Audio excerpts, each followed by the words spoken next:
മൗനരാഗം സീരിയലിൽ വിക്രമായി അഭിനയിക്കുന്ന താരമാണ് കല്യാൺ ഖന്ന. സിനിമാ സീരിയൽ താരം സിനി പ്രസാദിൻ്റെ മകനാണ് കല്യാൺ. ഭ്രമരം, ചക്കരമുത്ത്, അങ്കിൾ ജോൺ തുടങ്ങിയ സിനിമകളിലും അഭിനയിച്ചിട്ടുണ്ട് സിനി. മിനി സ്ക്രീൻ പരമ്പരകളിലും അഭിനയിച്ചിട്ടുണ്ട്. എന്നാൽ അഭിനയ രംഗത്ത് വേണ്ടത്ര പരിഗണന ലഭിക്കാത്തതുകൊണ്ട് കൂടുതൽ അറിയപ്പെടാൻ താരത്തിന് കഴിഞ്ഞിട്ടില്ല. എന്നാൽ മകൻ കല്യാൺ അമ്മയുടെ ആഗ്രഹം സാധിച്ചു. മൗനരാഗത്തിൽ വിക്രം എന്ന നെഗറ്റീവ് കഥാപാത്രം പ്രേക്ഷകർക്ക് സുപരിചിതമാണ്. ഈ അടുത്ത കാലത്താണ് സിനിയുടെ മകനാണ് കല്യാൺ എന്ന് പ്രേക്ഷകർ അറിയുന്നത്. കല്യാൺ ഖന്ന എന്ന പേര് കേൾക്കുമ്പോൾ മലയാളി അല്ലെന്ന് തോന്നുമെങ്കിലും ആലപ്പുഴ ജില്ലയിലെ ഹരിപ്പാട് സ്വദേശിയാണ് കല്യാൺ.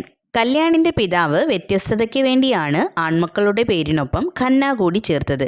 കല്യാൺ അനിമേഷൻ പഠിച്ചതിന് ശേഷമാണ് അഭിനയ രംഗത്തേക്ക് എത്തിയത്. ചോക്ലേറ്റ് എന്ന സീരിയലിൽ ശ്രദ്ധേയ വേഷത്തിൽ കല്യാൺ എത്തിയിരുന്നു. ഇതുപോലുള്ള സിനിമ സീരിയൽ വിശേഷങ്ങൾക്കായി നമ്മളുടെ ചാനൽ സബ്സ്ക്രൈബ് ചെയ്യാൻ മറക്കരുത്. നന്ദി.